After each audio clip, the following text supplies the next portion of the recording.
Good morning, students. I welcome you all for the online class of Business Studies. Has many days passed, we have not learned the for the video formation of this particular chapter. We were having in between the examination, and before that I was providing notes, and big gap came. So I will continue from the training topic again, and we will complete this chapter in this particular video. That is, and staffing chapter will get over. The third part of that staffing chapter is the training. Has we learned is very important topic, that is training and development.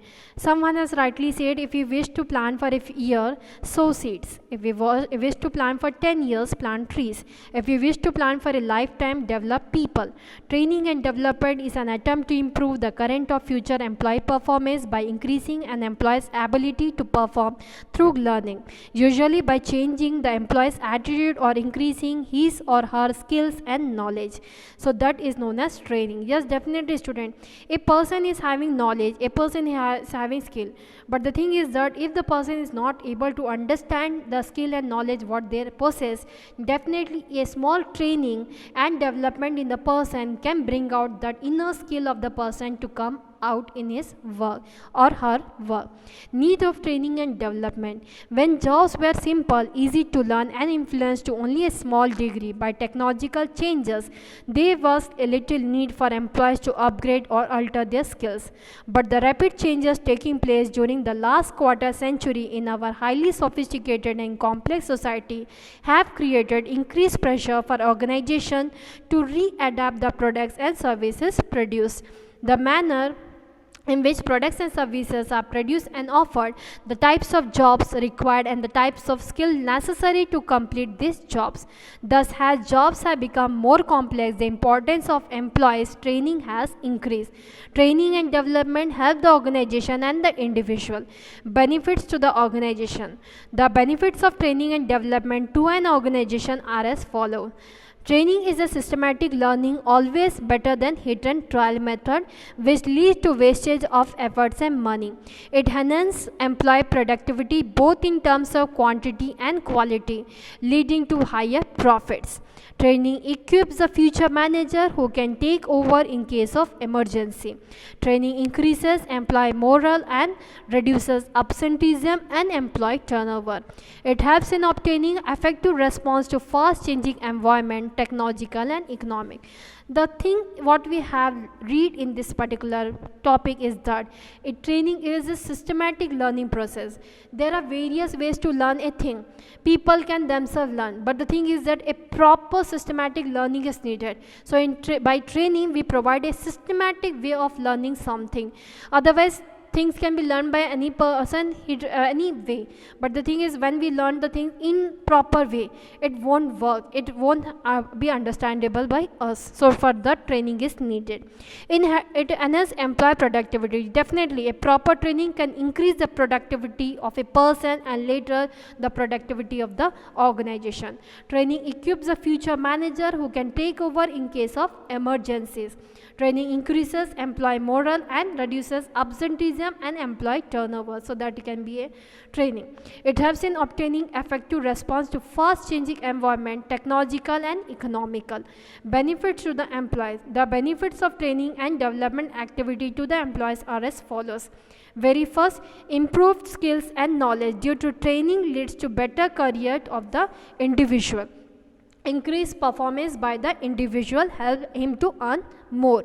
Training makes the employee more efficient to handle machines, thus less prone to accident. I think these 2 points I don't have to explain, as it has said.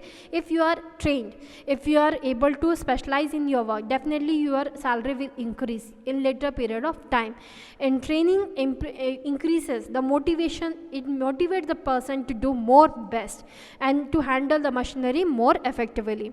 Training increases the satisfaction and morale of the employees. So that is about the training. Next is the training, development and education. We will correlate this. Training, The term training is used to indicate the process by which attitude, skills and abilities of the employees to perform specific jobs are increased. But the term development means growth of individual in all respects. Training in short-term process, but development is an ongoing process. Definitely it will not stop. It goes on with the time. As the time is passing, the development is needed in everyone. As your age is going up and up, the same way development is needed for your growth. So training is done for a specified period, but development is always linked with us. It also needs to be understood that training, education and development are distinct terms, although they overlap to some extent. Let us see training. Training is any process by which the aptitude, skill and abilities of employees to perform specific jobs are increased. It is a process of learning new skills and application of knowledge. It attempts to improve their performance on the current job or prepare them for any intended job. Education is a process of increasing the knowledge and understanding of employees. It is the understanding and interpretation of knowledge. It does not provide definite answers, but rather develops a logical and rational mind that can determine relationship among pertinent variables and thereby understand a phenomena. Education imparts qualities of mind. So what is education, student? It just impart knowledge into the person. That is the education. It is just the thing what we want to make the people from unknown to known. That is known as education. The person is not knowing anything and we have made the person to know that thing. It's known as the education. So that is, education is broader in scope than training. Training is tied to the goals of organization more than to the goals of the individual. Let us go to the development. Development, it refers to the learning opportunities designed to help employees grow. It just, in simple terms, it means to make a proper growth and development of a person according to the time and age of the person. That is known as development. It covers not only those activities which improve job performance, but also those which bring about growth of the personality, helps individuals in the progress towards maturity and actualization of their potential capacities, so that they become not only good employees but better men and women. So that is development. Here one training of staff at NTPC has been Dhabawala, that we have learned, that has been explained. But we will go further with the training types. Training methods. There is various methods of training. They are broadly classified into two: on-job training and off-job method. We will go first with the on-job training method. On-job training. See here students, there are various methods of training, basically broadly classified into two: on-job and off-job method. On-job methods refer to the method that are applied to the workplace while the employee is actually working. Off-job methods are used away from the workplace. The former means learning while doing, while the latter means learning before doing. Means on job is that while we are doing some job, we are learning also. That is known as on job. And when we are not doing work, first we are learning the thing and then we are doing the job. It is known as off job training. So let us see on job methods. Apprenticeship programs. Apprenticeship programs put the trainee under the guidance of a master worker. These are designed to acquire a higher level of skill.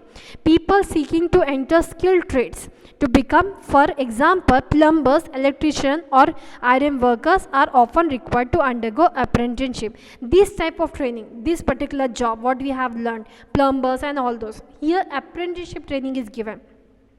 So this is on job, where the people learning and doing the work. These apprentices are trainees who spend a prescribed amount of time working with an experienced guide, that is a master or the trainer. A uniform period of training is offered to trainees in which both fast and slow learn here are placed together. Slow learners may require additional training. Next is coaching. In this method, the superior guides and instructs the trainee as a coach. The coach or counselor sets mutually agreed upon goals, suggest how to achieve these goals, periodically review the trainee's progress and suggest changes required in behavior and performance. The trainee works directly with a senior manager and the manager takes full responsibility for the trainee's coaching. Classically, the trainee is being groomed to replace the senior manager and relieve him from some of his duties. That is known as coaching. This gives a chance for the trainee to learn the job also. The third on-job method is internship training. See, a student, in the future you will be going to learn CA, CMA and many things. You are having a predetermined goals that you want to do chartered accountant and cost and management accountant, or you want to achieve the management degrees. In that all degrees, one training program is there. While doing the job in that training program, you are doing the job also of some of the organization, and you are learning also. That method is known as internship training. It is a joint program of training in which educational institution and business firms cooperate. Selected candidates carry on regular studies for the prescribed period. They also work in some factory or office to acquire practical knowledge and skills. Next is job rotation. This kind of training involves shifting the trainee from one department to another, or from one job to another. This enables the trainee to gain a broader understanding of all parts of the business and how the organization as a whole function. The trainee gets fully involved in the department's operation and also gets a chance to test her own aptitude and ability. Job rotation allows trainees to interact with other employees, facilitating future cooperation among departments. While employees are trained by this method, the organization find it easier at the time of promotion, replacement or transfer. Yes, definitely. Job rotation.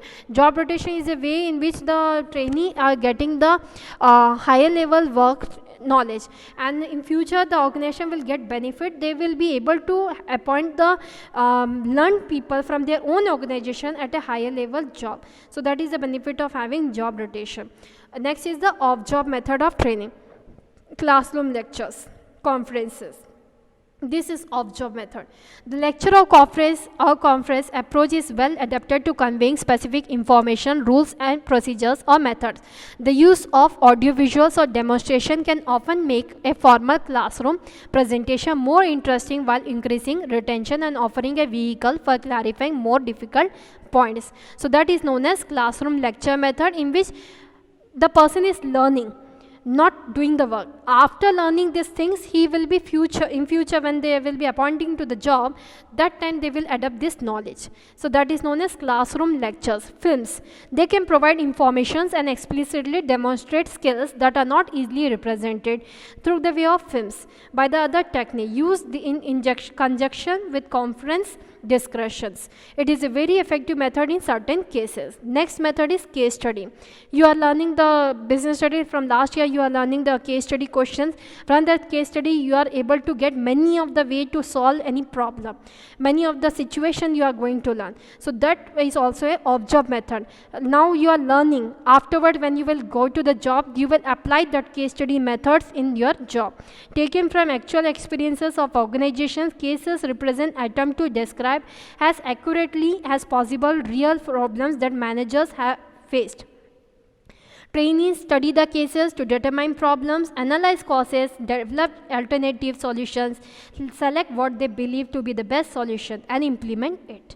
So that method is known as off-job method, that is case study method. Computer modeling. It simulates the work environment by programming a computer to imitate some of the realities of the job and allow learning to take place without the risk or high cost that would be incurred if a mistake were made in real life situation.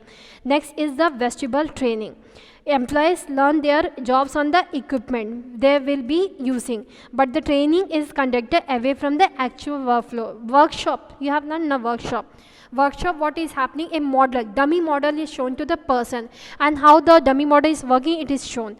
Then the person is brought to the workplace, and there the worker, after learning from the dummy model, is asked to work.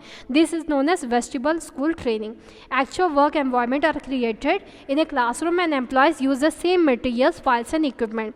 This is usually done when employees are required to handle sophisticated machinery and equipment. Next is program instruction. This method incorporates a pre-arranged and proposed equation of some specific skills or general knowledge. Information is broken into meaningful units, and these units are arranged in a proper way to form a logical and sequential learning package that is from simple to complex. The trainee gets those through these units by answering questions or filling the blanks. So that is program instruction method of off-job method. So students, this was the staffing chapter. Training topic gets over and our chapter gets over. Thank you for the class.